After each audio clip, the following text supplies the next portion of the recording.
ईरानी विदेश मंत्री अब्बास अरागची ने इजराइल पर पलटवार किया है। इजरायली मंत्री बेन गवीर के पोस्ट पर दिया है जवाब। मानवता के लिए खतरा है इजराइल के कुछ लोग। इजराइल हमेशा युद्ध करना चाहता है, ये कहा है अरागची ने।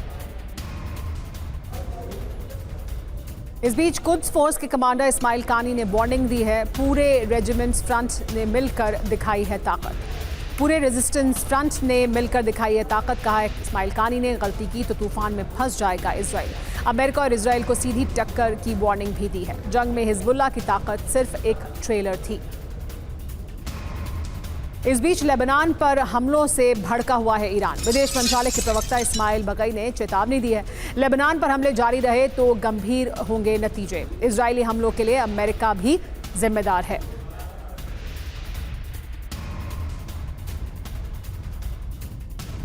तो देखिए, ये बयान ईरान की तरफ से आ रहा है और ईरान ये भी मान रहा है कि इसमें सिर्फ इजराइल अलग नहीं है।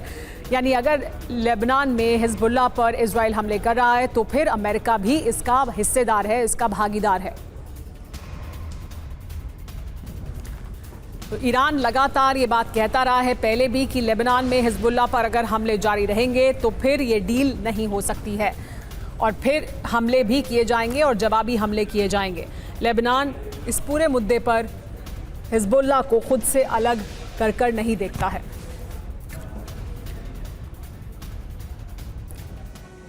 समझौता, ये शब्द दुनिया भर में सबसे बड़ी सुर्खी उस वक्त बना जब G7 समिट में MOU पर कांपते हाथों से ट्रंप ने हस्ताक्षर कर दिए। ट्रंप ने उसी वक्त ये कहा था कि ये आसान नहीं है, लेकिन उनका आशय था कि समझौते पर हस्ताक्षर करना आसान नहीं है।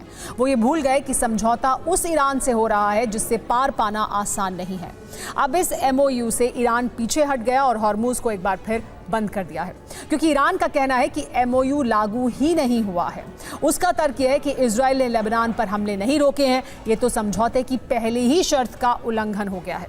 इसीलिए हॉर्मुज एक बार फिर से बंद है और अरब में एक बार फिर महासंग्राम की तीसरे चरण की आहट गूंज उठी है। IRGC ने शाम को हॉर्मुज बंद करने का ऐलान कर दिया। IRGC ने कहा कि कोई भी जहाज हॉर्मुज क्रॉस करने की गलती ना करे।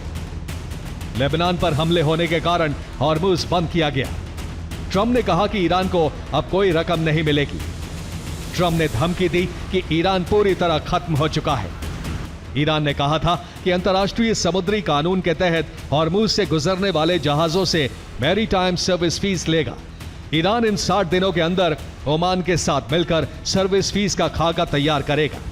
ईरान के मुताबिक जहाजों को सुरक्षा, पर्यावरण संरक्षण और नेविगेशन मैनेजमेंट जैसी सेवाओं के बदले सर्विस फीस देनी होगी।